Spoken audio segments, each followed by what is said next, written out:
beach who all of a sudden just created a workstation. Look at that. Is it that's what is life just doing to us? And you can imagine this one as well. I couldn't help. This mother is being presented with a newborn baby, and hey, he's catching up with life. And that's how life just is happening every second. Yes. So we need to be a bit skillful or resilient skillful. And you wonder what that means is that we just need to learn, because resilience is learnable. It is learnable because we can actually, and there are skills and strategies that we can learn to become more resilient in life. So what is resilience? I know most people were asking me in my WhatsApp, so what is resilience? Or how do we say someone is resilient?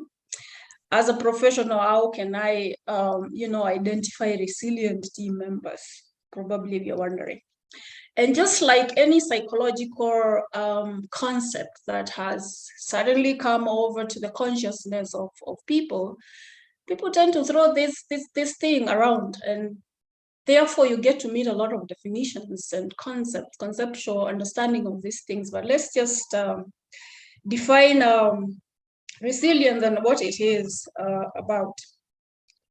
So we say resilience, of course, when you go in the streets or in our workstations, is actually defined commonly as the ability to be able to bounce back after an adversity happens to you or you go through a hard situation. I don't know whether you agree with that or you don't. But when you move to the real science of resilience, different researchers, of course, have defined resilience in a different or cross-cutting way that we may also want to know, okay? And before I even define resilience, I just wanted us to first appreciate one thing, that as human beings, we are interactive. In other words, we have different parts of ourselves. We have the brain, we have our emotions, we have our organs, we have a body, and we have a mind, and all these are always interacting every time. And as we move on with this discussion, we realize there is a lot of interdependence between how our mind and our body actually interact to enable us to respond to situations in different circumstances, the same or differently. So having said that, resilience can quickly be defined as the ability to bounce back from life inevitable. Like I said earlier, inevitable things will actually happen because that's life. You will just be sitting and you have arrived in your office and boom, yeah, a call comes in and your day is completely shifted. And that's life. So it's ability to bounce back from life's inevitable disappointments, failures, pains, and you can list, the list can go on and so forth. Okay. And therefore, what we need is the capacity to be able actually to know how to deal with this. Okay.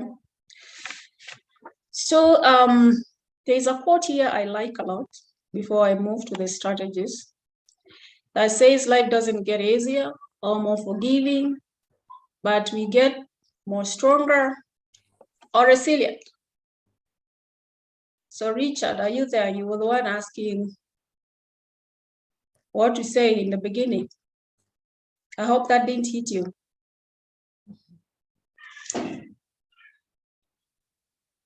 Richard disappeared, right, Peaches?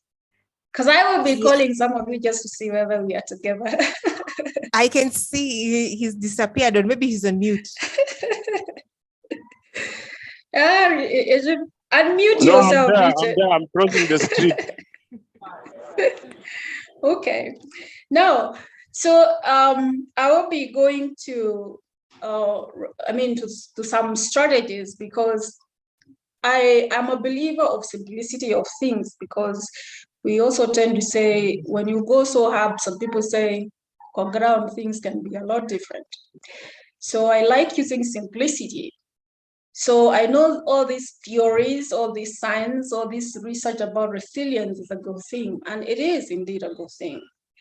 But the biggest thing probably everyone would want to know after all this is, how do I,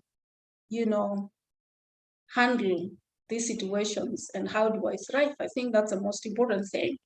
So what I will be focusing more is some strategies. I know even when you go on Google, there are factors, there are reasons, and there are all manner of things which are valid in their own capacity, and they are helpful.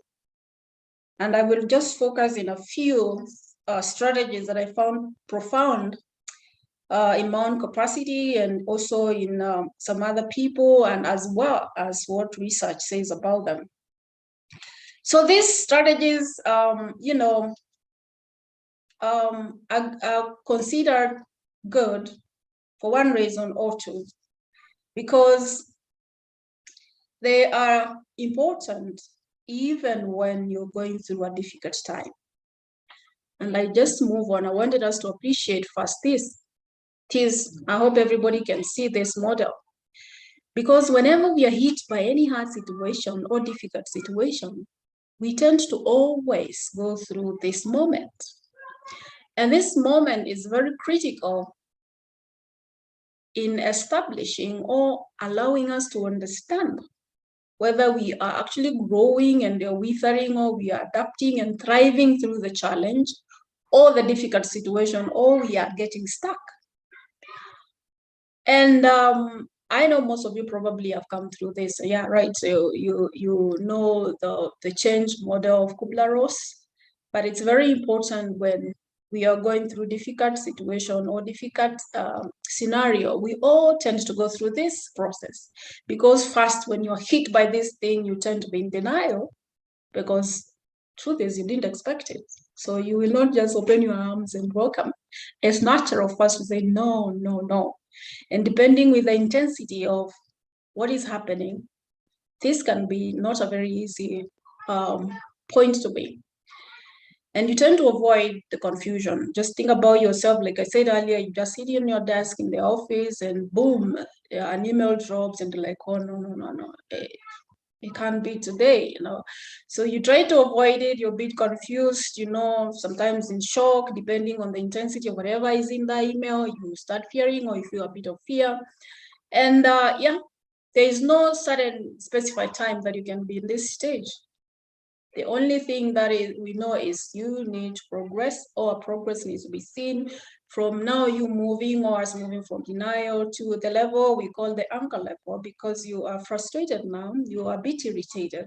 You're actually talking to some people and asking, how did this happen, or why you're finding reasons. And you move to bargaining stage, where now you are saying, if only so-and-so did this, if only we did that, if only I stayed yesterday, that situation.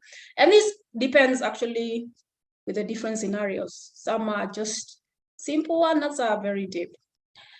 From there, Kubler-Ross says you move to a point we call a bit depressed point, where you're struggling now to establish the meaning. So you can actually figure out how to deal with this, or answer to this, or you can deal with it. And this situation is where now you realize, probably I need to reach to my immediate supervisor, or I need to talk to my husband, or I need to talk to a close friend. Just figure out this. There is a lot happening here about connection.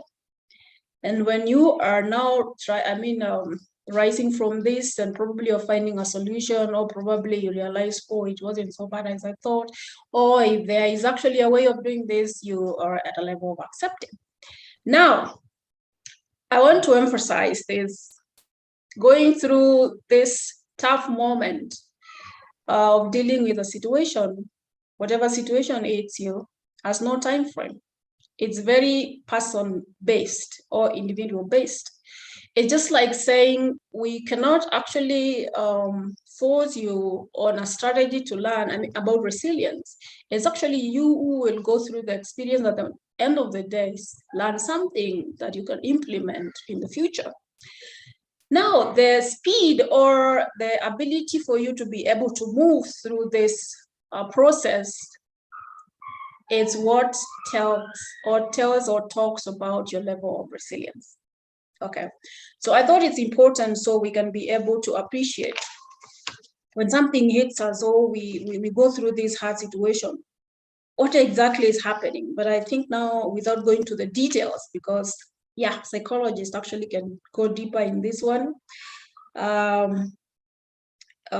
you appreciate actually what you go through. Now,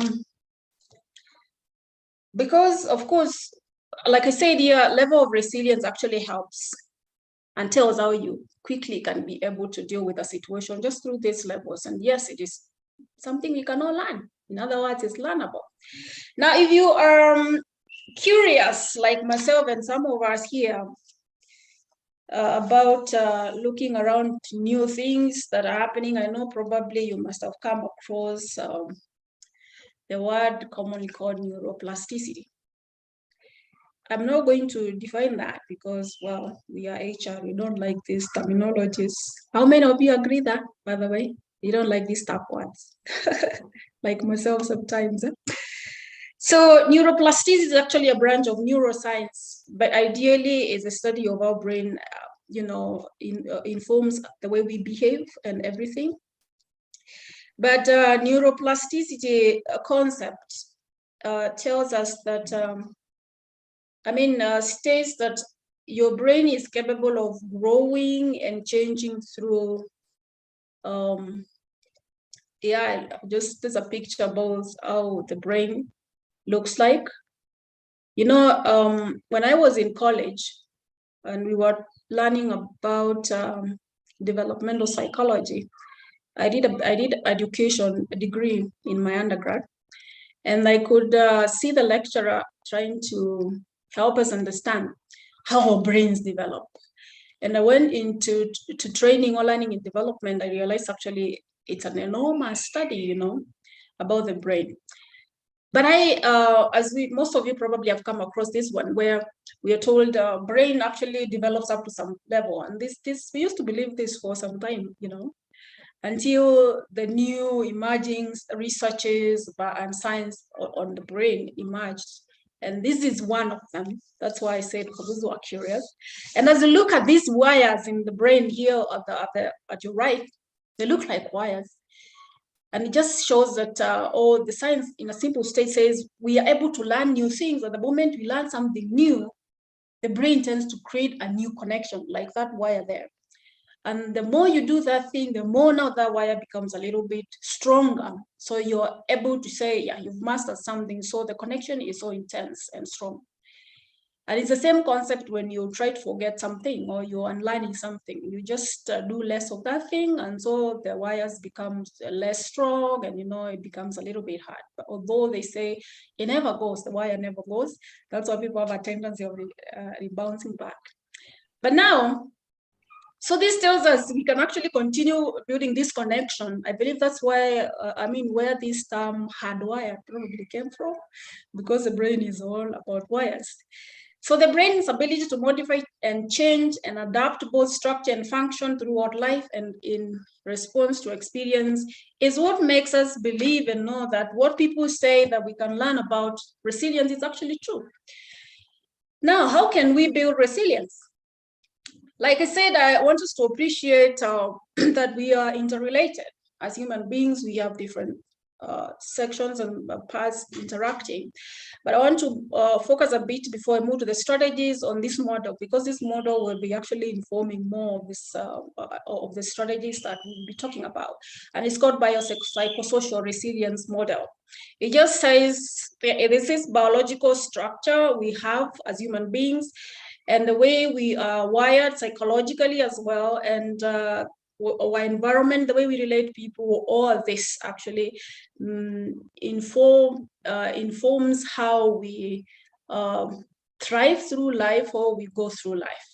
And there are many researches around this. I just allude to a few because we'll not go to these good theories or science that may be a little bit not within the time frame we have. So when you look at that model, at the middle there is well-being, which of course, like I believe, we all want to to be resilient because of the common factor of what human beings pursue, including myself, and that is happiness. And well-being is one fundamental principle across science that drives happiness, you know. So before I move to that strategy, I wanted to ask whether I'm talking to myself or we are together. So if you're following Damaris, just say yes in the chat.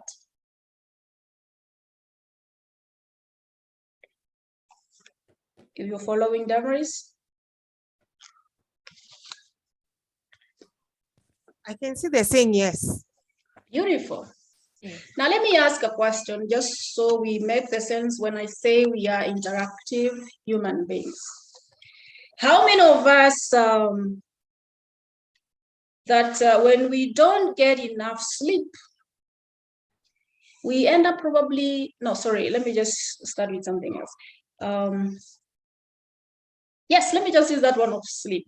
How many of us, when we don't get enough sleep, probably we're working overnight. The next day, you're not a good person to be around at work. How many of us? I think I'm one of them. Yeah, you're not friendly to be around at work. Ukikosa usingizi, Yes. There's this irritation you kind of have, Yeah, it happens, yeah. So how many of us as well that if you are a bit depressed about something, you end up maybe catching a cold or a flu. You're in this dull moment and all of a sudden you just know I'll catch a cold. How many of us? Ezra Okello, is that for this one or the earlier one? The same one, Ezra. Oh, the same one. It happens to me. Oh, that's good. So you see, our body and mind interact with each other. And it's backed by a lot of science that I don't want to go to, because if you are not able to relax your body, you see how it affects the way you connect with people or you interact with people. And there's all that happening in the mind, you know. So therefore, we can also appreciate that it's important to get interested a bit on what really happens to ourselves as we move through life. As we also want to, there's something I wanted us to see a bit about before I move on to strategy number one. And I wanted just to say a comment before I move to strategy number one, which is captivating optimism. And the strategies I'll be going through, I said, they are not just for specific people. They are all important and relevant for people, even those who are going through a difficult time, or going through, or dealing with a monumental change at work. And when I say a monumental change, I know sometimes as human resource, we're hit by these monumental changes that we have to deal with. Think of the time of Corona, for example, and all of a sudden there was this restructuring that we just didn't know when the year was beginning, and you just hit with all these things monumental and you expected to deliver them. These strategies, probably you'll find there's a place for them as well. Even when you're dealing with things, you can say simple challenges like just the traffic on Nairobi or the town you're joining this call from, you will still find something that works for you. They are still relevant for you even when your life is going great, really, because they enhance you in terms of becoming skillful, like we said earlier there, being able to learn some tips and strategies on how we can be able to weather through these tough situations, sort of. But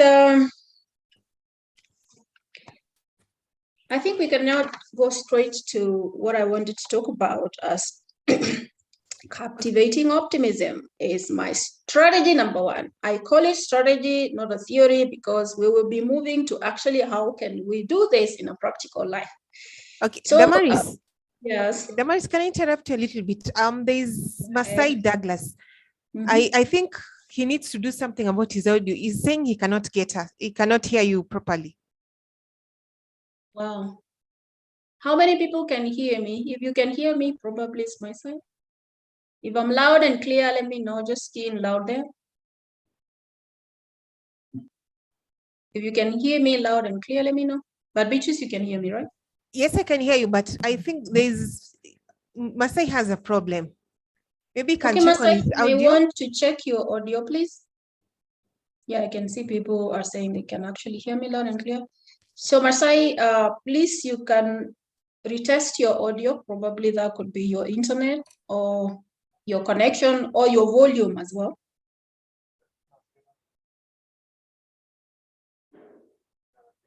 I don't know whether Beatrice, you're done with the interruption or I progress. Just go on. Okay, thanks. So we go to our strategy number 1, which is captivating optimism. And we hear this word, yeah, it's good to be optimistic or I'm an optimistic person, but exactly what is being optimistic or what is optimism? So we say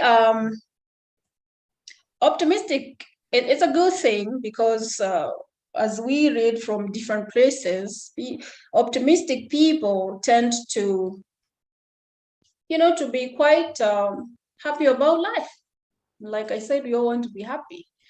They just seem to be these people who are just looking up to great things happening, But in the sense of dealing with some tough situations, as backed by research, optimistic people have been known to live longer, to heal faster, and generally are less depressed and anxious, So it's not a cool thing to be. You're that person who never get depressed, neither anxious.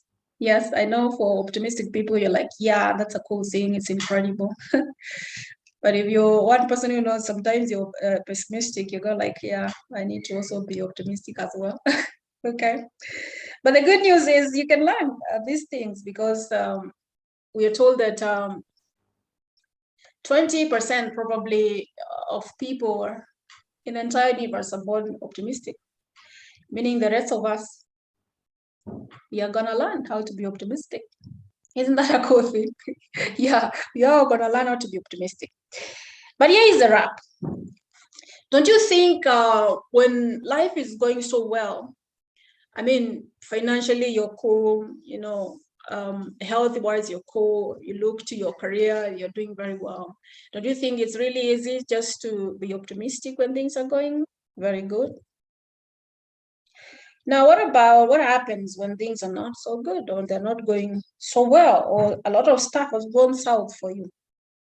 Is it easy to be optimistic? And the question is, what do you do then? When you are weighed down by these things and you feel a lot is not working for you, because you've seen up there, really, it's good to be optimistic. Are we going to walk around and say, like what we see most people say, they know stuff is happening, but they go like, yeah, we are happy, the way people sort of fake smile? Because that's not going to be sustainable, neither work for you.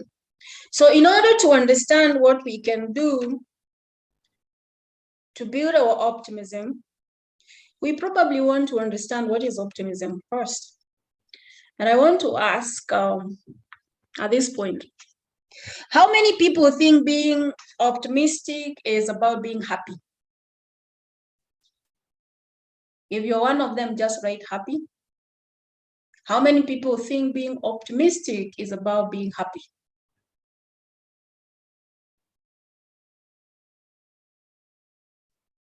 Cool. I wanted to ask 2 questions, so let me just ask another one. How many people say or think being an optimistic person is about being a positive person? If you think being optimistic is about being a positive person, just write positive in the chat.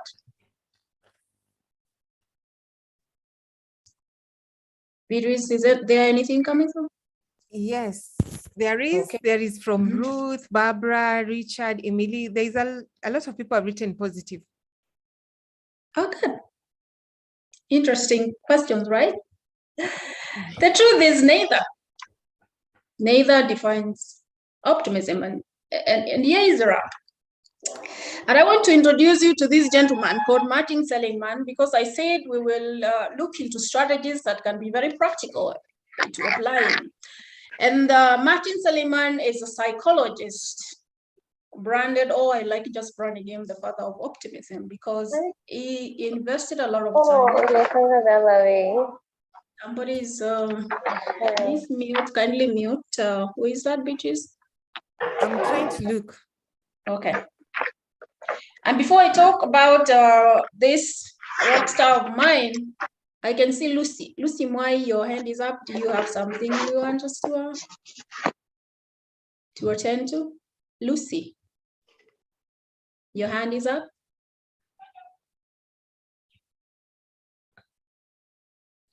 Lucy Mwai. Oh, that was an old hand there. She's No, not she had put her hand up, but now So I raised my hand to say to answer the question and say positive. Oh, you say positive. Sorry, I just saw it. Oh, thank you very much. So you can put the hand down so I don't call you again, just to ask you something. So we quite figuring out what optimism is for us to understand actually how to become optimistic. And I said I'll be quoting this gentleman or psychologist called Martin Seligman. And Martin Seligman is actually the father of optimism. He invested a lot of research just to understand optimism and help us understand optimism, as well as science of, positive psychology. Now, Mr. Seligman would really admit that he was a depressive person first. Like, he tells his story until something actually happened. As you can see in the picture, he's a fan of gardening. And this day, when this happened, he was straight in his garden with his about 5-year-old daughter called Nikki. And, as usual with people who do gardening, they like order, things, the flowers cut in a certain way, the grass this way. And so they like order. But Nikki was running around, throwing all the grass like most kids would do, and was just making a mess everywhere as she was having fun. Like kids would just say, yeah, let's do this again. But Mr. Seligman sort of got annoyed with what Nikki was doing, just creating a mess all around, and saying, Nikki, you got to stop that. And the girl sort of stopped, and she ran off. But after a while, Nikki came back. And this is where the most interesting thing happened. When Nikki came back, he looked at her dad and said, Daddy, do you remember how I used to whine all the time? And Seligman said, yes, I do remember that time. You used to whine a lot when you were young. Then she progressed and said, do you also remember when I sort of got 5 years, I kind of stopped whining? And I, yeah, and that was a good thing. Do you know why? For a while, he got started there. And the girl said, because when I got 5 years, I made a decision to stop whining. And that's how I stopped whining. And fixed on this girl, he said, that's a good thing, Nikki there. So the girl said, so if I can learn to stop whining, even you can start becoming a lot grumpy. That sounds like a very funny story. But that was a turning point for this psychologist, because he realized, wow, if actually this kid could actually decide and learn and stop to do that thing, I can also actually start being a little bit optimistic about my depressive state. And being a psychologist, then, of course, science says he went on discussing and doing a lot of experiments around optimism. And he's built a lot of of strategies around optimism and, like I said, on positive psychology. Now, Mr. Seligman discovered that optimism is learnable, and optimistic people tend to see their hard times as temporary. And mark this word temporarily because it's a very transformative word when it comes to building resilience. So meaning you can actually be happy and get still unhappy and still be optimistic. Interesting. So what do we do to build optimism? And I say not to treat all what happens to us with an eye of permanency. So optimism reflects the belief that the outcomes of events or experiences will generally be positive. In other words, besides what is happening, this thing is not going to be permanent, it's temporary, and things will change. And so you look forward with a bit of brightness in your spirit that actually this is a circumstance that will change, you know. And that is a good thing because it injects in ourselves a lot of positive energy, and energy is important.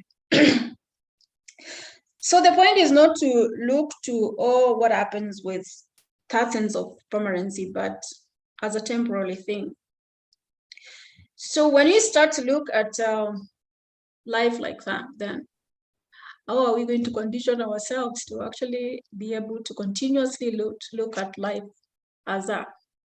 And I have one tip that I've learned over time. I've also seen people use this one, and I also will ask whether some people actually use this one for building optimism. And is mind your language. I know those people who have studied a lot of neuro-linguistic programming, a lot of coaches here. I know most coaches actually do neuro-linguistic programming. Well, you can go Google what that means, but it's a study just around how language we use affects how we behave and the outcomes we get.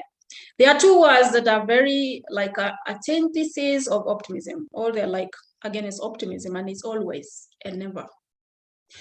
Now, if you hear people use these words, or probably you have, and you can compare on the experience, probably you saw them go through, or you even go through when you were having these words, whatever it was. People who tend to use these words, especially during difficult times, science have shown that they tend to be less optimistic. So how come that language can actually affect our strength and how we go through some hard stuff in life?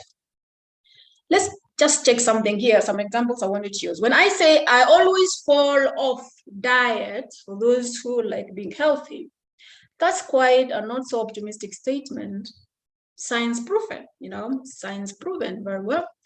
Instead, this sounds a little bit optimistic. I fall off my diet when I eat out. Look at those two statements. One has a sense of, yes, this is a sense of being equal to Evie. It's just like that. It's not going to change. But the other one has a sense of a certain moment, meaning it's not about all this being of myself. She never calls me, clearly that's permanent, sense of permanency. She hasn't called me lately. And I can go on and on just to demonstrate how some words or some language we use can actually affect or can tell actually our level of optimism. I'll always be sad, or I feel sad. Now, Seligman discovered that more people,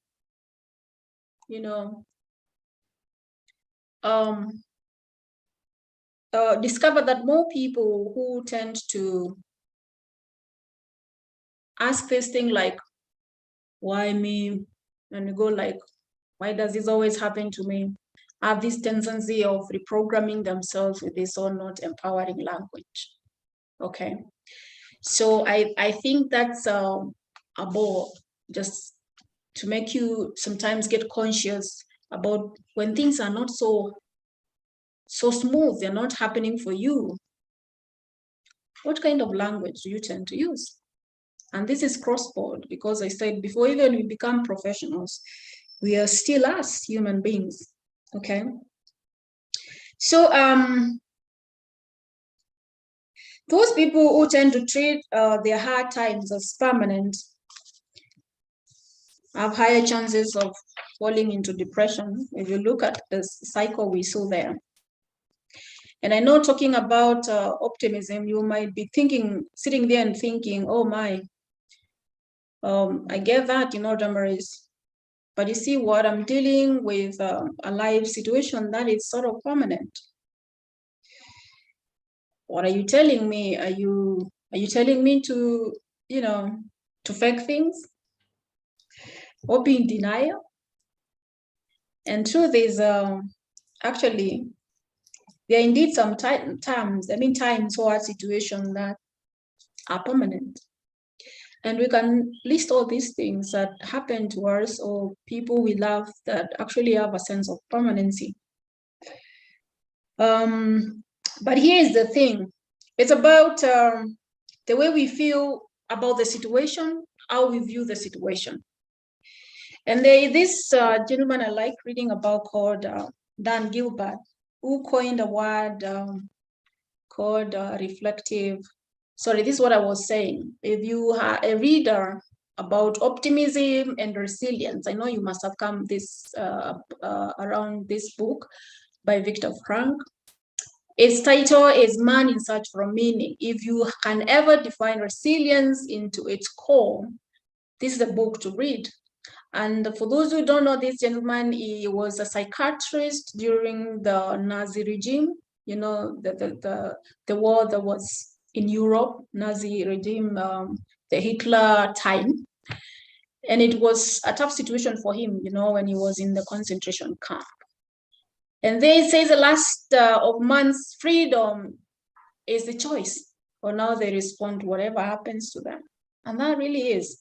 Besides this hard stuff, even some are permanent, we sit back and ask ourselves, is there something we can still do? And the truth is, there are situations that we don't have anything to do. So the question is, so what do we do to soothe ourselves? Is it to call a friend or take a walk or just catch up coffee with a colleague? Because it's always a choice you can make, okay? So effective forecasting is the ability to imagine what our feelings will be in the future. And thinking about that, we tend to actually naturally think some things can actually make us happy. For example, think about it, like when you win a lottery, some of us think, actually, that's a cool thing. But science has also shown that we will get happy, of course, but this happiness is sort of for a moment, and we can list all these people who have won lotteries and they are a bit miserable somewhere. And the thing is, these things tend to end up or wind up not making us happy sustainably, So we spiral back to sort of where we were before in terms of happiness.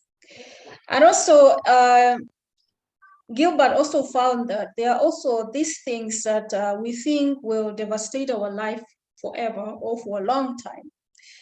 And then over time, we actually adapt and you are able to change. And I know that connects you to why I was asking, for those who have actually interacted with neuroplasticity, like I've said earlier there, it's because we can actually learn. And our brain will continuously enable us to learn. So optimism is about being a realist, real person, just seeing things the way they are, not anything less or worse, but just the way they are. And this way gives us a worldview where we can have a mindset that makes us look forward with this warm look, like I said, optimistic people do have. Okay, so I think I've said that. So if you are, sitting there and wondering now, I thought optimism was about being born. There you have it. You can actually learn it. And there you have a technique you can use to continuously build your optimism, because optimism is a key enabler of resilience. Let me move swiftly now, because now you get the drift on how we get these strategies moving. And strategy number 2 is shifting your focus. Shifting your focus. And, focus has a lot been emphasized in many facets, even in learning. Focus. Even when you're doing your goals, it must be smart, because we need this focus working for us. So I want us to do a small exercise at this point. Like I said, I like interaction and interactive sessions, because we are interactive human beings. So I'm going to ask you where you are seated to sit up straight like Damaris. And I want you to observe just where you are joining this call, maybe your office or whatever, your desk, or just from your workstation like myself. Just look around where you are. Just look around your office, your room. Notice your space. Now I want you to, as you look around, to notice everything that is blue in your office or whatever you are. Just notice whether it's a wall, or maybe it's a curtain, or clothes, or whatever it's there. Notice everything that is blue. Some people are looking like there's no blue in their space. Just notice everything that's blue. Great. That's good. Now I'm going to ask you to slowly close your eyes. You haven't closed your eyes because you're looking at me. Slowly close your eyes. And I want you to recall everything that you saw that was blue. Just recall it. Visualize it. See it. Just the way you saw it. Imagine it. Everything that you saw that was blue. Now open your eyes slowly. Yes, I can see some people have opened their eyes. Now I want you to remember that everything you saw that was red. Easy? It's not easy, right? But it's right there, yes? You've noticed there's a red, actually. It's like you didn't see it. It's like it wasn't there. And now what exactly focus does, we tend to close everything and zoom in with this one thing, particularly. And it's not unlike you or something so we can say it's so particularly about a specific person. It's just about us as human beings. And I want to bring this lady called Elaine, because she has contributed a lot when it comes to shifting focus and being able to shift focus for a benefit. And I'll show you how. Because like we just saw there, as human beings, we tend to behave like that. Just imagine, for those who are in learning like myself, we do a lot of training, or maybe you're having a meeting in your office and you're doing this fantastic presentation that you've prepared for the whole week, you've invested time, and you're doing a good job in the boardroom or the meeting room you're in. In fact, people are nodding and others are taking notes. You're doing so well.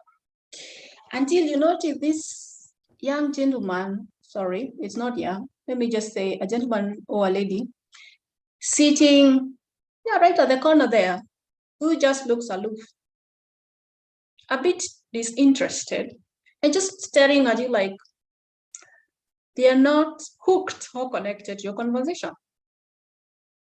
What do we tend to do right there? As a speaker or as a presenter or as a convener of the meeting who was talking, there we go. What do you usually do, by the way, when you realize this one person or two are not so engaged with you? Let me see, because it's so practical. Yes, Masai? Masai, your hand is up. I'm thinking you have an answer for that.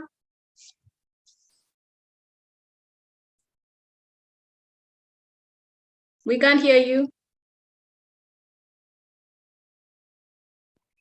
Masai Douglas, maybe you may want to look at your mic. I know your mic is unmute, but I can't hear you. But let me tell you, Elaine said that we are naturally primed or cognitively primed. And this, it just means we are invested in looking into things in a certain way. And that does affect our outcome. And like I said, it's the nature of us as human beings, you know, and it comes from, it's actually concept tagged to our trait of evolution, because as we evolved, I don't want to go to the old science of how we evolved and what made us evolve, because our adaptation abilities made us actually evolve. But one of these abilities was to be able to spot danger within the shortest time possible. You can imagine you come from your cave evolution and you should be able to see danger first. Like you could just spot a tiger somewhere before you actually saw probably a good fruit hanging somewhere, because one is a threat to your existence, definitely, because you need to evolve to get to where Damaris is, of course, and we are thankful for that. But you see now, that can work against us, especially when we are focusing on this particular thing that tends to be negative, because that as a way of being counterproductive. And like Elaine said, it leads to what we call selective, a state called selective abstraction.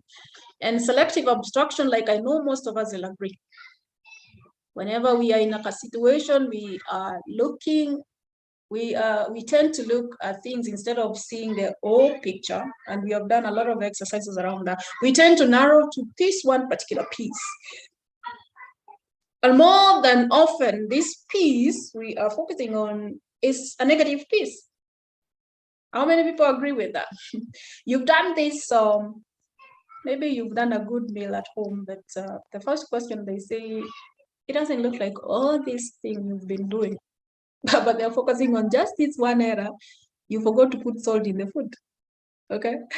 You've done all this presentation, you can actually bet on the feedback you've gotten.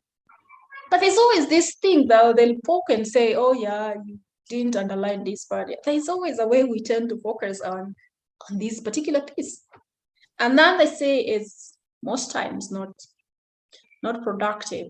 It doesn't make us become more strong, or it is an antithesis of resilience.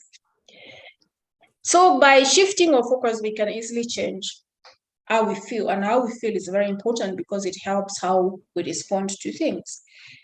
If you're not quite in a resourceful state, then we might not be able actually to respond in a better way, and therefore we'll not be able to adapt to the situation better, and will not be able to thrive within the situation, and hence we will not be able to bounce back like it's expected from the definition of resilience itself. I think that can be sufficient for that strategy, not unless you feel there is something that I need to add, probably a way that you can practice on. I've explained about the biological adaptation. So the call I can make here is always to be intentional on how you train your brain to see the red, even when everything else is blue, like the exercise we've done. How can you be able to actually see the red, even you're so primed to see the blue? And how can we do this? It's by use of gratitude journal. And maybe you can ask here, because this is a big science now going on. How many people here use gratitude journals?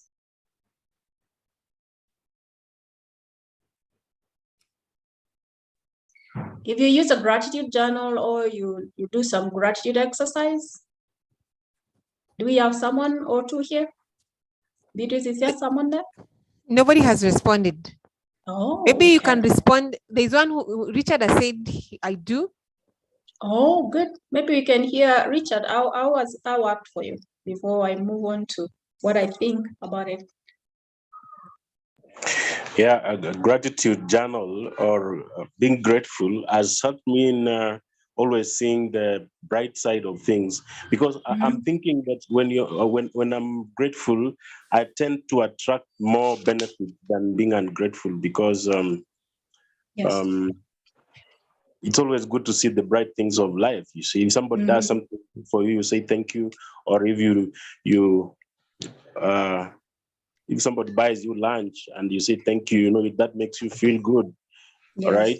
If somebody buys you breakfast, or if you buy somebody, even that is it needs you to be grateful that somebody, you can buy somebody something and they refuse. So you have got to be grateful that they have taken your lunch. That's true. That's very true. I'm always consistently being appreciative, even if it's a minor event, even if it's a bigger event, because it gives me a lot of energy and a good feeling. Yeah, it gives me a lot of feelings to me. Thank you very much, Richard. Mm. We appreciate you for sharing. Yes.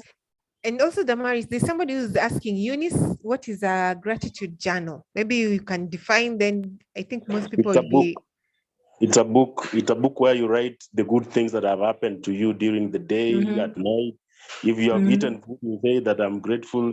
If you have a wife who has cooked good food, you say thank you, my wife cooked a good food. You record the good things that have happened to you every day. That journal is just a diary for appreciating the good things that happen to you. Even waking up in the morning, you can say, I'm grateful that good Lord has not decided to recall your file to upstairs. So you have to be grateful. You have to write. Yes. Ideally, thanks very much, Richard. That's so true. This is becoming actually a very big strategy about not just building resilience, but well-being. And it is contributing at different levels, even at organization level. There's a whole lot of research around that. But let me just say, gratitude is just like training your mind to be able to see the positive, even when sometimes there just seem to be no positive around what you're experiencing. And this gives you a sense of, life is about a bigger thing. There's anticipation that things will change, and you can see this greatness. I mean, this situation as a moment, not like it's going to last forever. And being positive or feeling positive about that hard situation helps a lot in how you go through the situation. And I wanted just to emphasize, like I was saying here earlier, this is an activity, like someone was asking what's a gratitude journal. It's an activity that just helps train your brain to actively see the positive, or focus yourself not to see, oh, the house like is crumbling, oh, this is going so bad, but you just learn to see the positive. Like when Corona came 2020, we were all thrown into a sense of, oh my God, nobody seemed to understand what's going to happen, how it's going to happen, and how we're going to all get through this one. But slowly, depending on our levels of resilience, you could see actually people moving faster. And one of the principles I learned, because that's when I went to a course, deeper course on change and change management, they said, the first thing when you're hit by something is to be able to identify your controllables. Controllables is the things that you are in charge of. And the things that you're in charge of sort of makes you feel normal, like things are not so bad. And so when you are able to know, things are so bad, but I can be able to do this, I'm still in charge of this, I'm still in charge of my health, I'm still actually in charge of, it makes you feel you can actually thrive through this. Like what Richard has emphasized there. So an exercise or an experiment was actually done, just so we understand this better, and was done, about just to demonstrate how gratitude works and how it actually impacts us as human beings and gives us the strength, the strength we need to go through stuff. And so I don't miss anything, I want just to go step by step, and says, this experiment was sort of done on 3 groups of people. And these 3 groups, the first group, they were told that for 10 weeks, 10-week time. I don't know how long that is. It's about 3 to 5 months. Write those things in your life that, did you say someone whose mic is on? I don't know. So maybe you can mute them. For 10 weeks, they were told, write things in your life that you're grateful about. And or things that you're positive about in your life, things that you're grateful about. Just write those things. And the other group was told for 10 weeks, write those things that are sort of a hassle for you.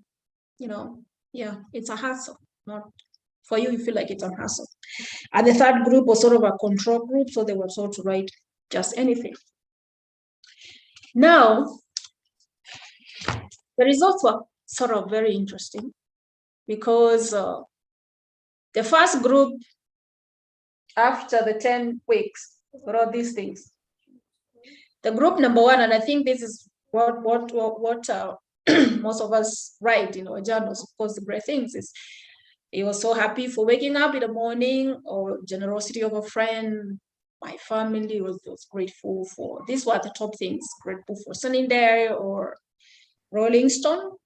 That makes sense from where the research was done. Group number two, there's someone's mic who is on, Beatrice, I don't know who is that. Please kindly mute your mic unless you are addressing this forum. And the group number two, which is the hustle group, wrote this stuff. My finances are depleting fast. I did a favor to a friend. I think, was it Coach Richard who alluded that? But they never appreciated it, you know. I couldn't find a parking. I burned the cheese and macaroni. Taxes. There you are. Maybe things you don't like. And this was very interesting because this research found a pattern within these responses and the effect of the people who actually did the experiment. And it showed that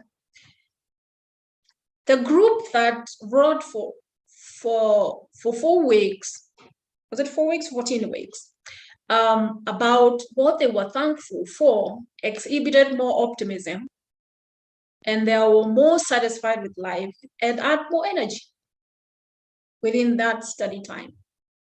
It also, they also discovered that those guys, they were 25% more happier than the control group. All these guys who just wrote about the hustle, the things just they felt they were not quite comfortable in their life. So that tells you gratitude and keeping a gratitude journal has this immense effect on us. Okay. So the fact is, if you want to get a benefit from journals, then you go to start writing and appreciating things that are happening in your life, not just being the one who sees the blue and never sees the red, who talks about the salt in the food without just talking about the whole process of the meal preparation. So this is how you do it, because you also say there is a specific way of doing it. For 21 days, right? Just write 3 to 5 things that went well today. And I think that's it. Actually, that's what most gratitude journals will advise you to do. Just identify these 3 to 5 things that just went well today. They don't have to be monumental things. It's just these very meaningful moments that you experienced within the day. And that's how you can reap from writing a journal. And this helps you to build your resilience. Or now you can be a positive person and always tend to focus, not really just to focus without appreciating, but be able to actually intentionally just focus on the great things. And that does transform in the way you feel, and hence gives you the power to be able to respond better in a hard situation. Good. I hope I haven't lost anything, because I want to move to the third one, which is processing difficult moments. Yes, this is a key one, by the way. The way we process difficult moments is important. When you're hit with that hard thing from the stage number 1, denial. how shall you progress and process this thing? And there's this gentleman I like, calling him James Penneberger, and he talks about how to express your emotions as a very important thing and as a way of actually transforming your feeling about this traumatic or difficult moment you're going through. And he says that when you express your difficult emotions, you will not only be more happier, but also more healthy, which is a good thing. Like I said, in the model well-being, it's important. So we need to allow ourselves to release our difficult feelings, and this can be very healing and rejuvenating as well. So according to Penneberger, allowing ourselves to release our difficult feelings can be very healing and rejuvenating.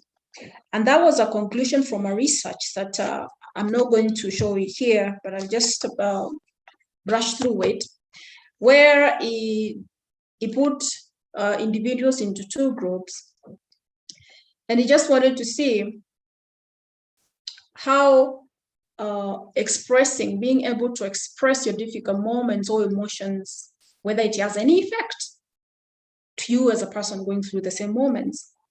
And he told group number one to write about traumatic things that ever happened to them in life.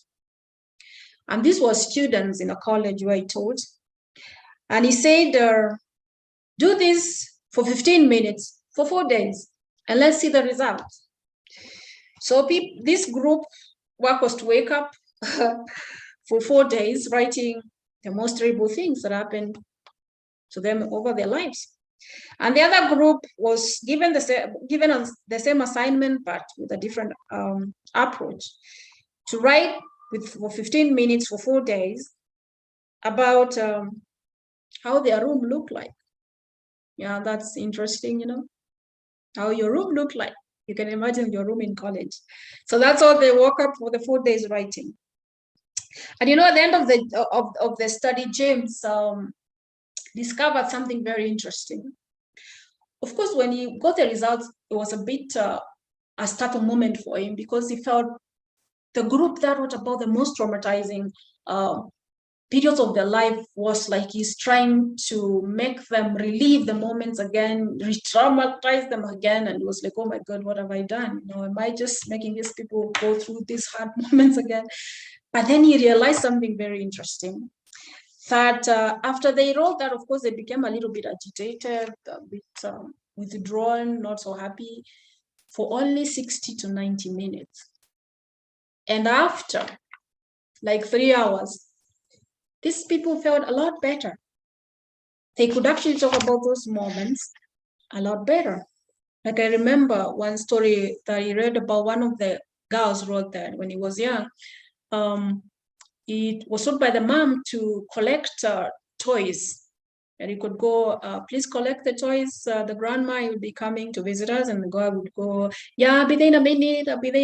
Then she never went, and the grandma arrived and unfortunately slipped over one of the toys.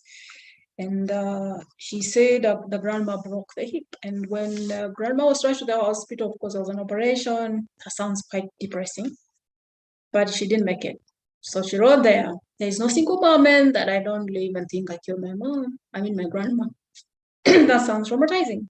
But afterwards, this girl was actually able to express this thing a little bit without remorsefulness or disconnect from that, and actually realize she can actually grow this. But the essence of this research that I always find intriguing is the inference that allowing ourselves to release our difficult feelings can actually help us, whether we want to heal or want to thrive better. And that's very important. So what's a strategy for this? What's a tip that we need to, like I say, we always need a strategy to know how we can thrive. So I would say pen it down, put it down, what is disturbing you down, write it down. In fact, this works a lot, even in the workplace. When you feel your mind is very crowded, it's also a strategy that is recommended. Put whatever you feel is filling your mind down. It's like you're downloading in the book. And that gives you a very good feeling as well. So write what you are feeling for 15 minutes, and you can do it for 3 to 5 days, as long as just within that span. See the result. Even this can be done within the moments in a day, like you are feeling a little bit like you're clouded, you can't even think straight. Just pause a minute, write down what is happening in your brain right there. And you will see the clarity, because it feels like you've downloaded the thoughts and you can read the thoughts now. And express your deepest feelings when you're writing these things, especially when it's something that quite big, not just like these moments in life. Go deeper, dig deeper on exactly how you're feeling. And then after that, you're also required to explore what you've written there. Why am I feeling this? What can I do? What is causing me actually to feel this? You can interrogate what you've written there, okay? And sometimes you feel, yeah, by the way, I can call a friend, or I can actually send so and so an email, or I can talk to my husband or wherever. But wait a minute, yeah, sometimes you feel that there's nothing you can do about it. So what do? Like I said, I quote again Viktor Frankl, there's always something to change how you feel about the situation, okay? So the thing is not to re-traumatize you, but actually to be able to ask yourself something like, so when I went through this situation, actually, how did I come out of it? What did I learn? How did I go through it? And that learning is what you're looking for, because if you're able to go through this challenge better and you emerged victorious, then you're able to actually go similar or closer similar situation better. And that is what I was saying. Sometimes you can even bounce, not just bounce, but become better even after the whole thing has happened. And that's what you're calling the post-traumatic growth, bouncing back and better than you were before. So I'll quickly move, because I see time has moved very fast, interestingly, to connection. Building connection is very important, because you're human beings. In fact, they say research a lot about loneliness has been thrilling and shocking, what loneliness can do to people. In fact, there's a lot of policies that have been made by countries about being lonely. Now, I need you just to know, maybe indulge again from you, how many people just found yourself sometime going through a dull moment and you call a friend? And even though that friend didn't help you at all, you hung up and you kind of felt better. How many people? Yeah, you sort of thought, yeah, that was a good moment. You even end up and call smiling. Just because we are naturally sort of connected. And we yearn for connection. In fact, when you study, or for those who went through developmental psychology, we are told the first thing and helps kids grow healthy is the connection, is the touch, the ability to connect with the parent or the caretaker. And that we grow all through that as human beings as well. So we have learned earlier that from strategy number 1, of course, about optimism and about about optimism. We've learned about how we can express our feeling and so on and so forth. And that focuses more about us. But like I said, in the model we'll be appealing to, there is this social aspect of us that is so strong and helps us a lot. And we are going through stuff, even when we're going through good things. That's why we always have committees during our pre-weddings. Even during these things, we want connection. We want to coexist with other people. So connection, therefore, is very important. We need to connect, not only just for the sake of it, but also to survive as human beings, okay? And connection does not end at human level, because connection can be something else that just not human being, but as life. There are people who find a strong connection even by having something like a pet, or even also maybe something else like a plant. The people actually, when they put a plant in their workstation, they're so energized, they're so calm, they feel, yeah, a bit peaceful, depending on how you perceive it, because different people do perceive these things differently. So therefore, what do we do just so we ensure we are in some sort of genuine connection? And again, I want to allude to research so people don't think this is just a story.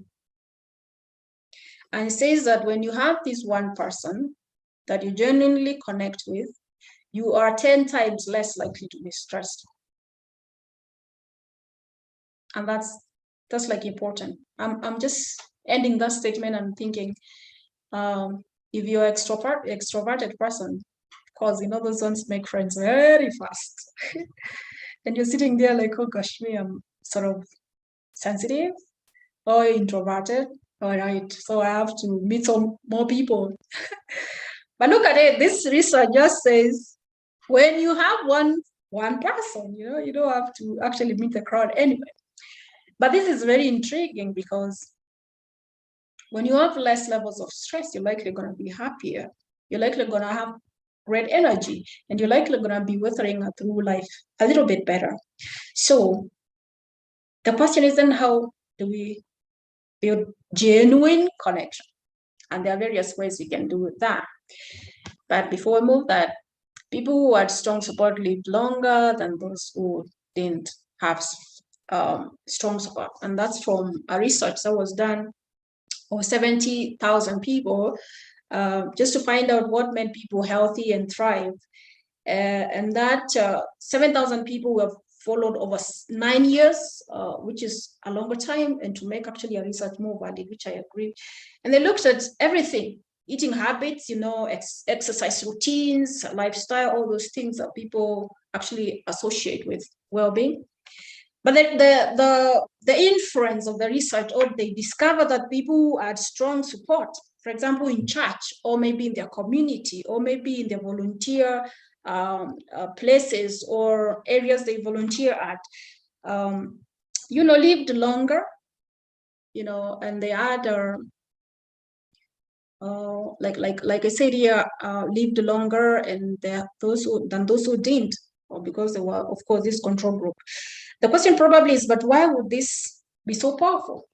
Okay, and I want again to go back to science, where he said has found that when we connect with people, it activates a certain very instrumental part of our brain that is responsible for calming effects. Scientifically, they call it the calming parasympathetic part of our nervous system. And that makes us just calm down. And when you calm down, you are at a resourceful state. And probably, I know those people who have done Toastmasters. I don't know how many people have done Toastmasters here. Probably you've come to this experiment when you're told spontaneously, some people have to do some public speaking. Of course, which most people think like it's a most horrifying things that everyone would do in life. Yeah, I've heard actually Richard talk about that. Like the most scary thing after death is public speaking. I don't know how true is that. Is that true, Richard, scientifically?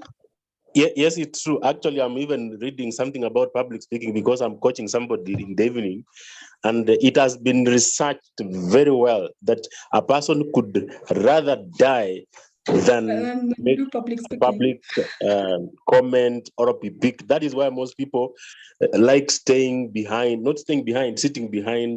where the main guy is. Yeah, it is unconsciously running away from being called to contribute. Yeah, that's interesting. So, well, actually, this sort of an exercise that seems to assume that as well.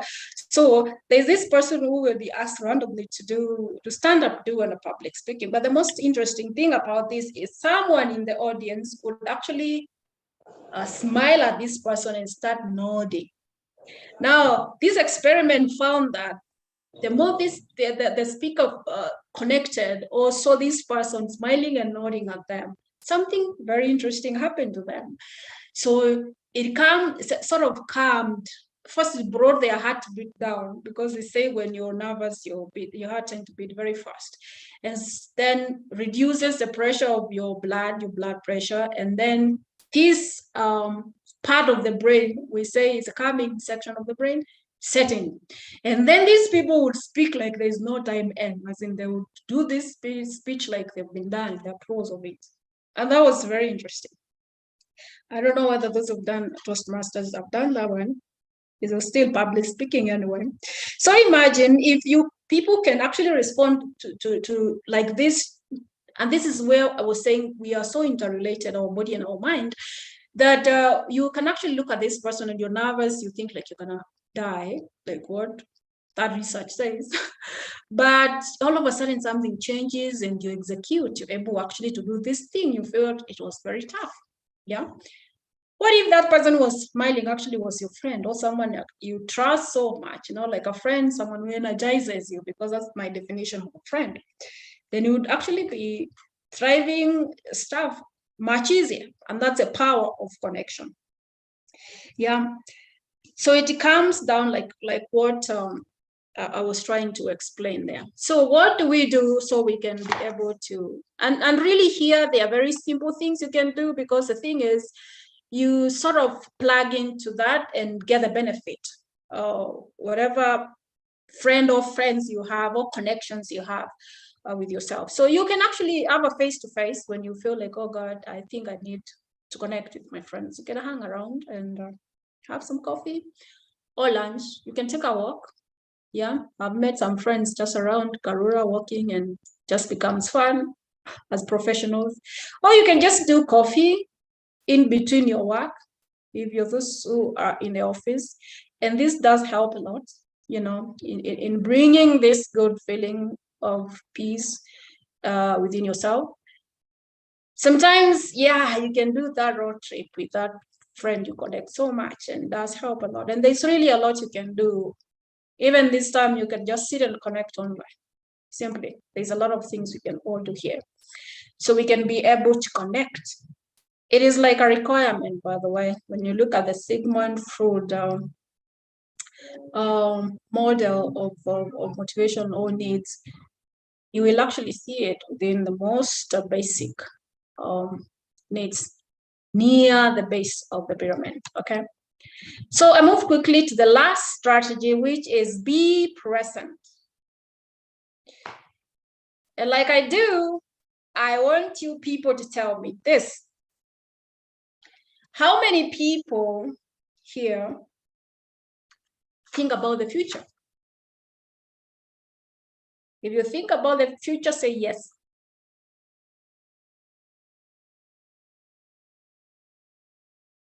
Oh, guys, you don't think about the future? Oh, I see. Right, Beatrice? Are they saying yes to that? Yes, they are. Yeah, I can see people actually think about the future. Okay, I also want to know, how many people here also take some time reflecting about the past? Just like myself, if you take time to reflect about the past.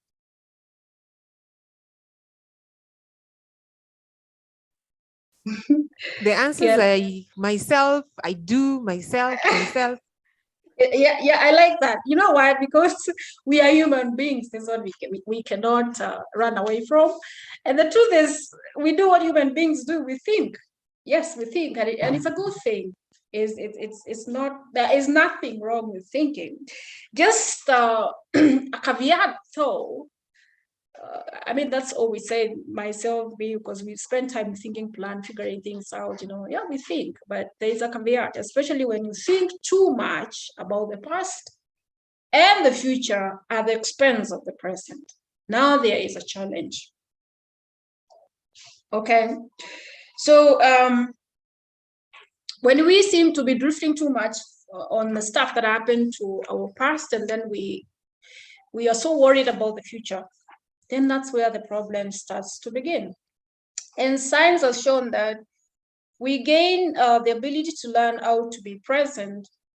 I mean, when we learn the ability on how we can just be aware of what's happening in our present, then we have harnessed a big ability on that can actually make a lot of things happen for us, So I guess it's what I was saying in form of a quote.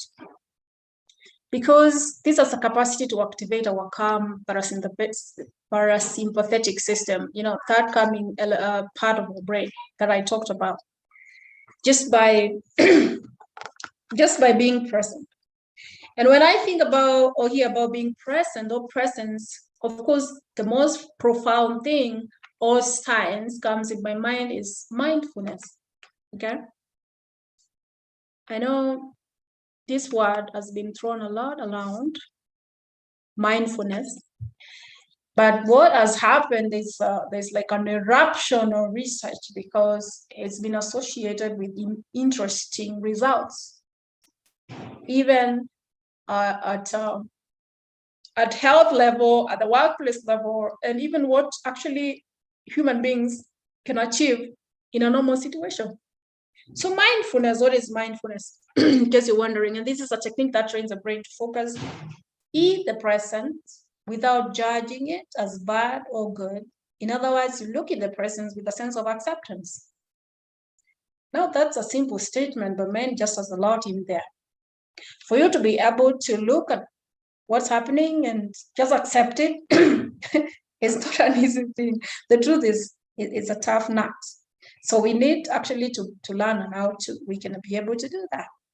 But one of the strategies that has been found to be effective to enable us to do this is through meditation. Okay.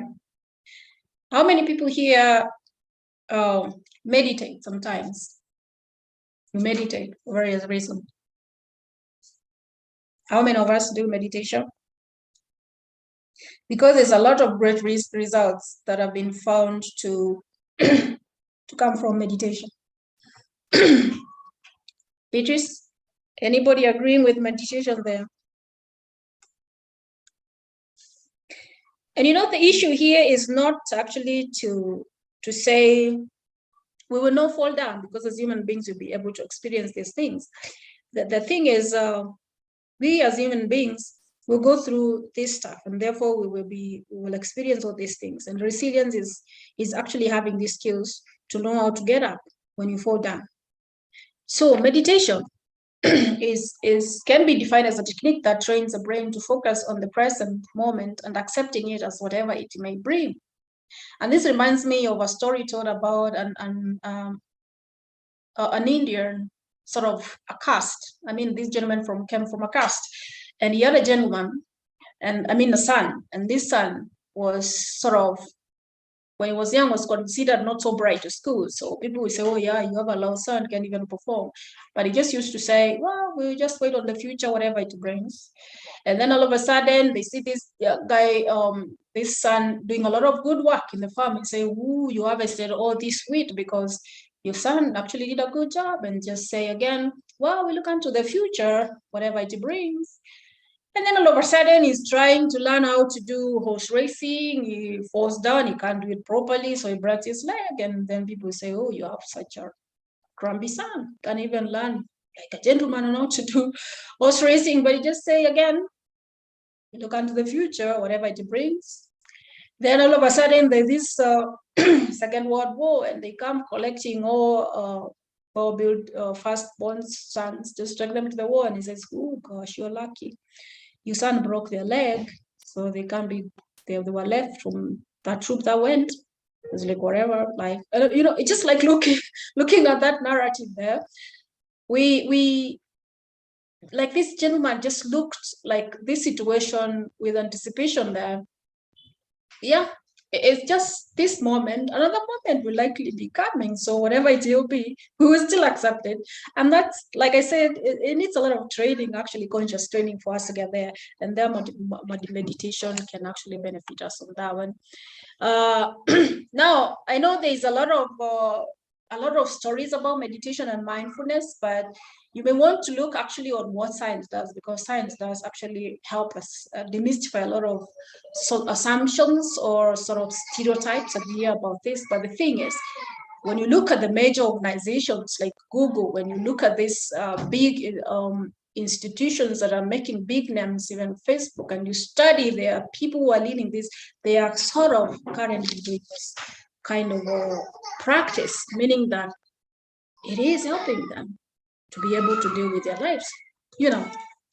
And so it's something that I can be able to prescribe. So those are the 5 strategies that I wanted to actually run through. So practically these things that you can do, but I wanted to ask you, which one would be your go-to strategy? It could be captivating optimism, shifting the focus, or processing difficult moments, or connecting. I do not know which one, The thing is, there is no particular word for, I could say it's for you. It actually depends with you as an individual and the situation that you're going through. In fact, you could actually find one or two of them very important in the way you do, I mean, you work or you interact, you know. It could be any of them, okay? Now, like I say, organizational resilience, I deduce one principle, like I mentioned earlier, I'm a proponent of change management. And change management, for example, when you're dealing with issues around productivity or performance, we say you do not have to focus actually on productivity, because all you need to know is the drivers of productivity or performance. And then you focus on the drivers. You will never, ever have to focus on productivity or performance because you already did, okay? So when you talk about organizational resilience, is, in my opinion, and in a great way, driven by the people. But look at this. This research was done, and it was done actually on executive of organizations, a good number of them, and they were asked. Yes, is someone asking a question? You may want to mute that. So this research asked this executive, what is it that makes you happy? And they gave sort of many, I mean, a long list, but these were the 5 major ones. My partner sort of makes me quite happy, and you know, if I'm meaningful in life. Some said friends, others said, oh, myself, yeah, you, because I've hanging around me and just being me and my accomplishments sort of inspires me. Others said, yeah, health does actually make me feel better, good about things, and yeah, my kids inspires me. So there were about 5 things which were considered to be very important. Now I want you to look at this things they mentioned here, because we consider executive of organizations as people who are very knowledgeable, who know what they want and probably pursue the things they want. And actually, some of us or most of us here are at that level. I want you to tell me where work fits here and why work is not here. Do you have a reason?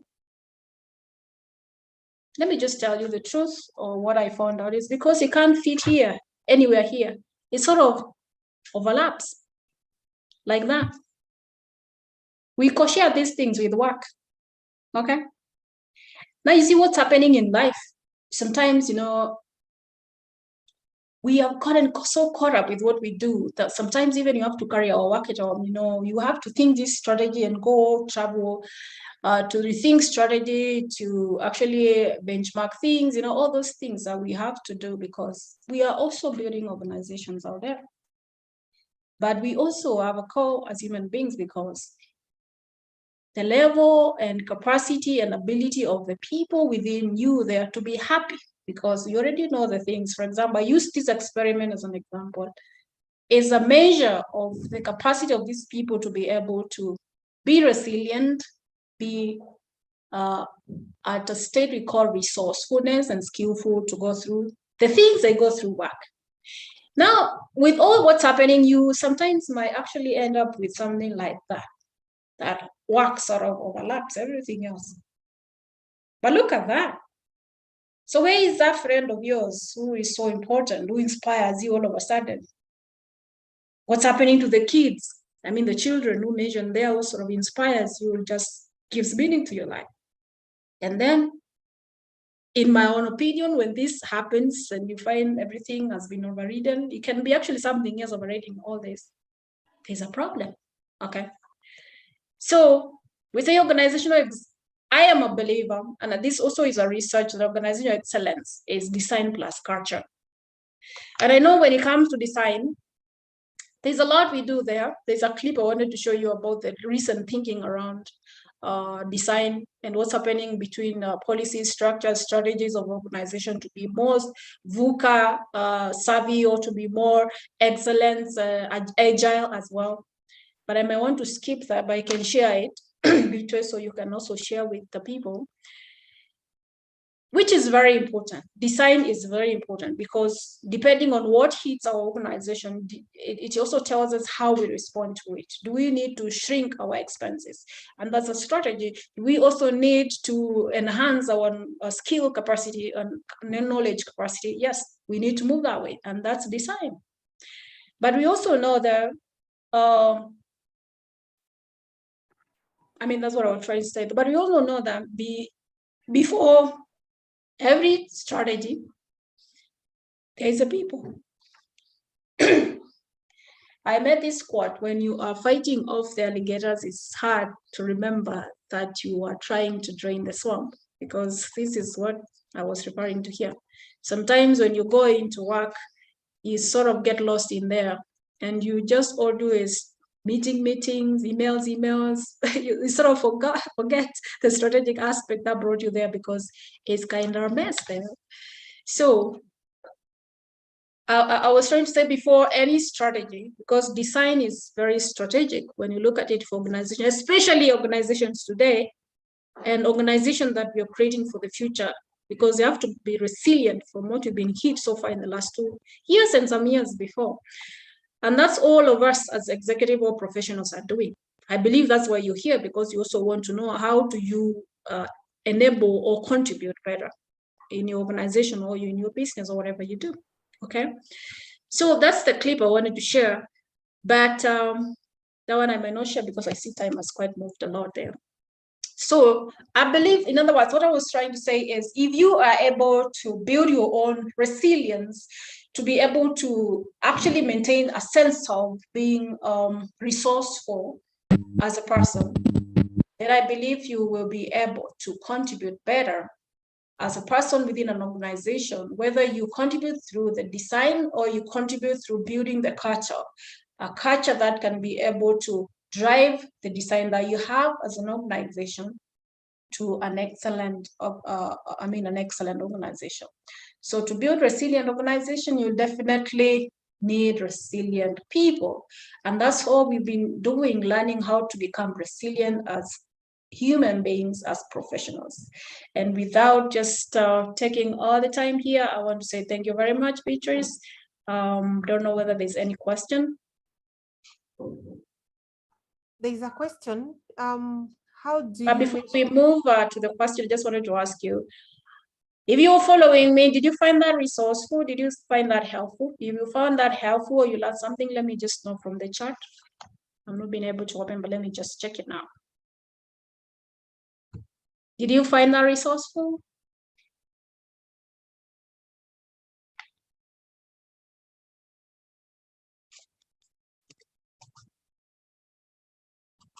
And you find it resourceful, tell us one thing that actually you connect with.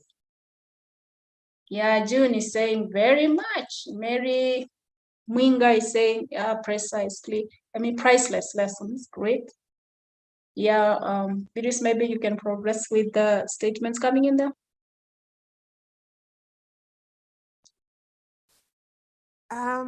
Okay, I think the answers are coming in now. The question has Seriously disappeared.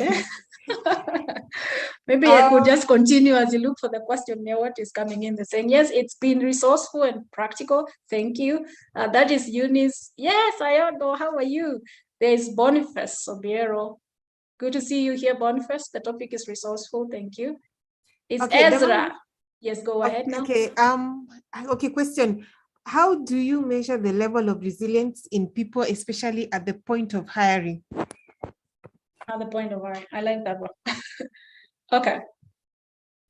I'll say when you're building resilience, for example, sometimes there is no specific measure. Like I said, it's very dependent of that particular person. And again, it's dependent of the situation. For example, you've talked about hiring for a specific role. And one of the ways, I'll just go straight probably to talent management. You can measure resilience through an interview, for example, is through this behavioral approach to scenarios or questions, just to find out how they responded, or they would respond if they found themselves in that situation. And I know this is happening, especially here in CHARS. If you've used that technique, you can also tell us. Because if someone, I believe again that there's this popular strategy called the STAR, sort of helps people to demonstrate sense of resilience on how you were able to rise from that challenge, provide solution and story like that. So if you're able to figure out very aligned scenarios that are speaking straight to the role and sort of bring them to a concept where you can actually have an experience from the person, I mean interviewee, to just show you and get a feeling of how they would go around that.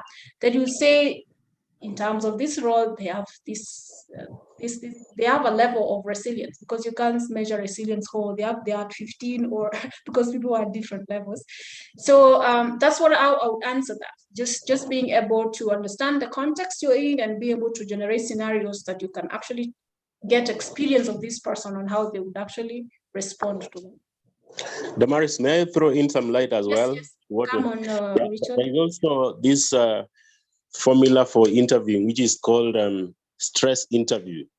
When the interviewers know that the situation you're going to work under is very stressful, they throw in some very interesting curveballs to see how you respond. Depending on how you respond, that will probably in one way or the other measure your level of resilience, because it is meant to stretch you. If you throw tantrums or you're hungry and yet they want to test your ability to respond with some emotional intelligence, therefore you the long and short of it, you've failed in that interview. Yeah, and I could say your level of tolerance also is very low. That's happens. Like in these interview tables, this person who asks the annoying questions. Yeah, there you go, Beatrice.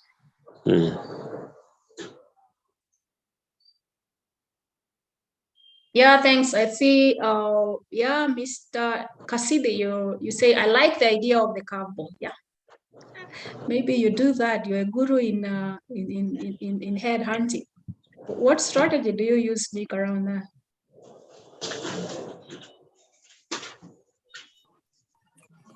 Oh, sorry, you've decided to throw me under the bus. You already said a curveball. Did I throw one to you? That's a curveball. That's a curveball. Yeah, it's a curveball. Yeah, it works. It works. It works. I mean, it's I've seen it mainly with graduate assessments, especially when you're doing this. Many like volume recruitment, and then you have people in different tasks, scenarios, and then you just throw something totally out of their thinking, and it is just throws them out of. It really helps, especially with stress type of interviews, and to really identify how people would react or respond to certain situations. So yeah. So thanks for that, Richie and Dama. Thanks, Nick. Thanks for that. And feel free, anybody who has a different view, we are learning here, so we don't miss any priceless lesson here. So I don't know whether you have any question. I see a lot of statements in the chat coming through, Beatrice.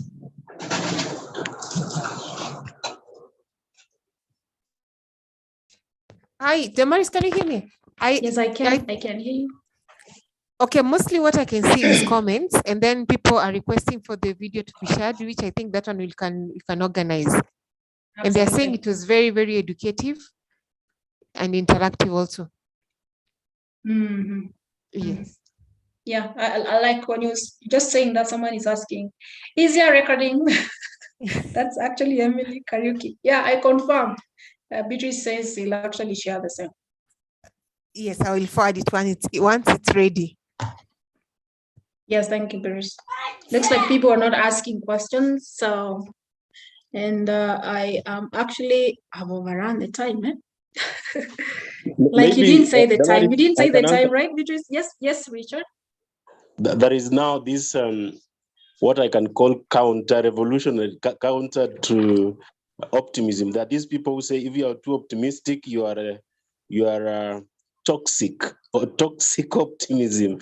How should we handle these people? Because if so to speak, if you are very happy, you're a person who sees things from the light side, but a majority of the people will say, no, this person is pretending. It is toxic optimism or toxic resilience. I don't know how we should deal with such people. Should we ignore them, or should we just go on practicing our optimism and resilience? Thank you very much. Actually, that's what you're saying is very true. Yes, Yusuf, I know your hand is up, but I come to you in a minute. Yeah, this is a big concept actually, and the discussion. When do you actually appreciate about being positive? Because there's a lot of study around positive psychology, and when is it toxic now? But I would say I think we've described this a lot at some point, where optimism is actually seeing things as they are, not less or more than they are. But when you are sliding to what you call toxic, when you see these people who speak positivity, a good example is like, there's a case study I was doing the other day. There's this lady who's been brought on board through an interview, and then all of a sudden the mkubwa, the supervisor, is can't just give them time to breathe. He just feels it was the wrong appointment, and they're just picking on this lady all the time. But what this lady was doing was playing cool, the cool person. And the professor was saying at some point you might just start getting into them, because that's how we build culture. Now, the thing is, do you deal with the hard situations? And what we've been doing here is actually to learn how to deal with the hard situation, not to actually just see this hard stuff happening and sort of throw them under the rug. Because when you throw them under the rug and preach on top of the roof that you're good, like I said, you say, oh, I'm okay, and you're not. That is not toxic optimism or toxic positivity. And that can be very destructive, yes. So the thing is to see things as they are. Just you immerse yourself in the situation. This is it. This is how I deal with it, without getting into or being drained into the negativity or in the blueness of the whole thing, because that one will definitely not help you, not even help you solve the problem. Yes, I say there's a problem until you realize that. You've got to consciously actually realize that you've got to deal with the things. Positivity is not about tikuepa situations. It's about dealing with them. And that's all what the resilience does. Yes, I don't know whether there's someone else to add that, but Yusuf, your hand was up.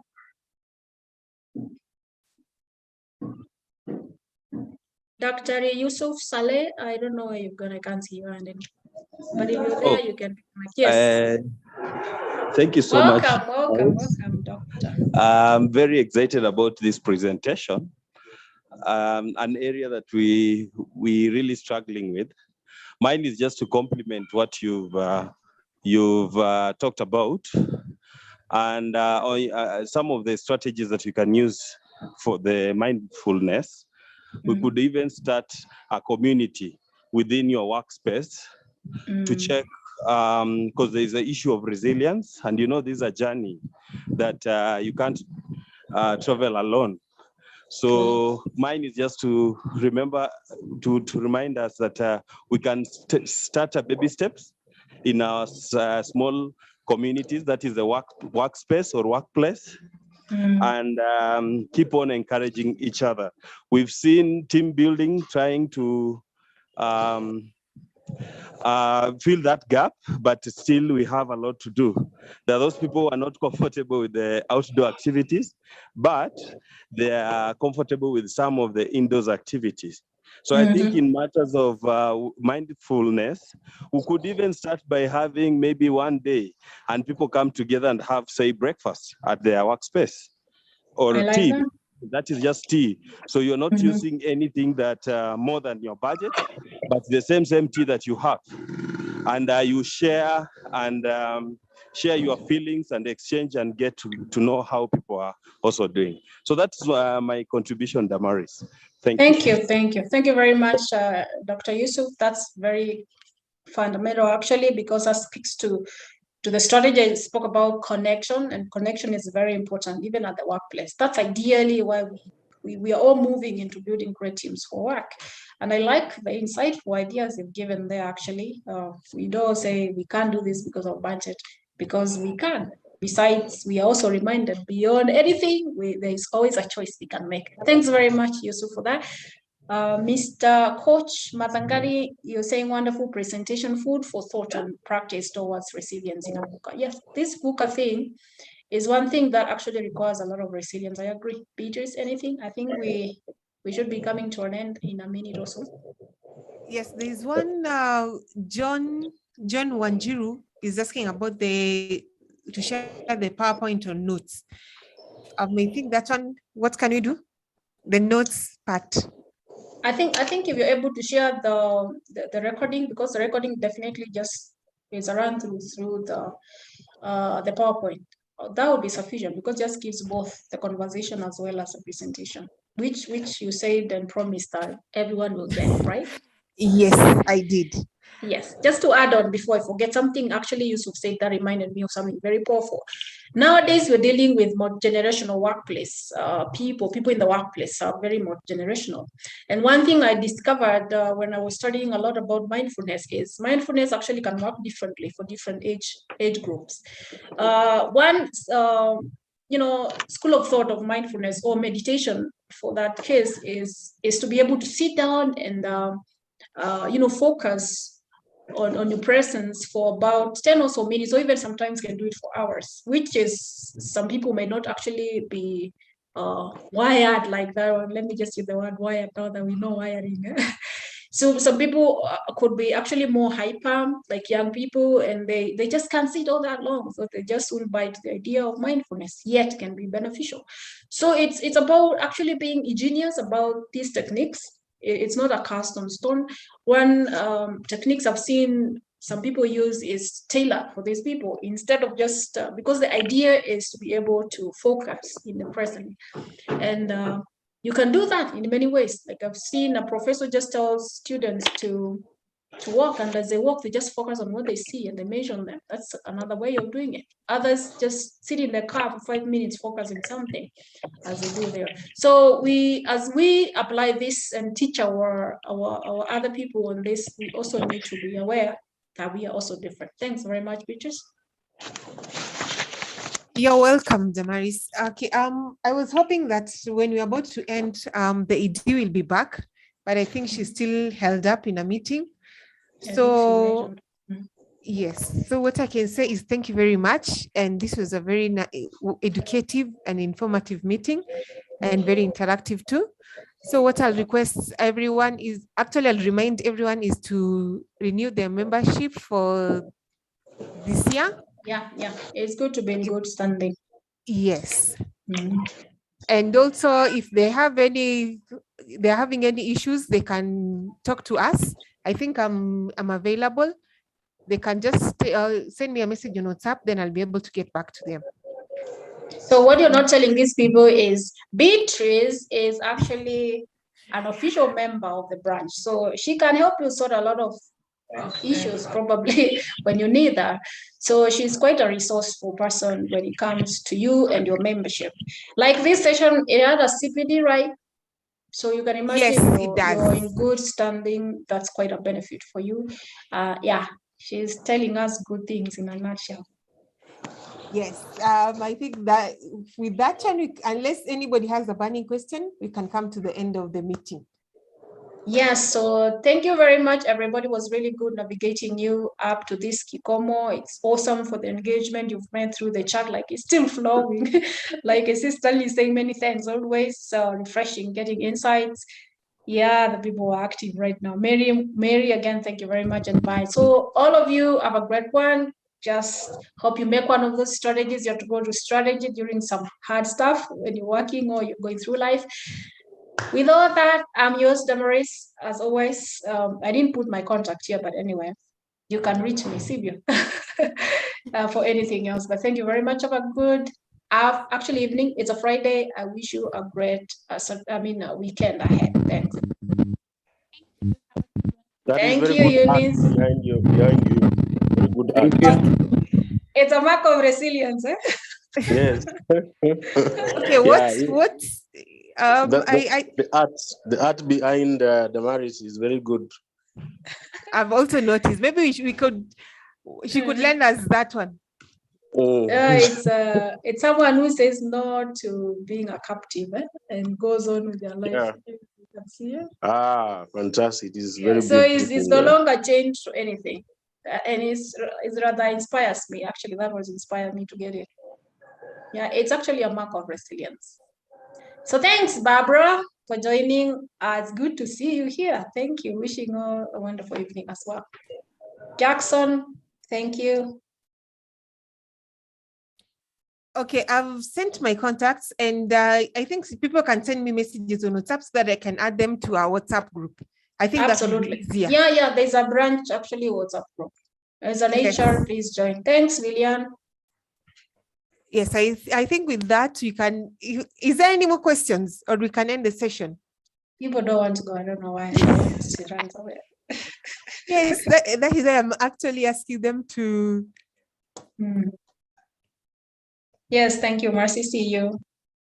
Okay, thank you, Mercy, and thank you, everyone. Have a lovely evening and a nice weekend too.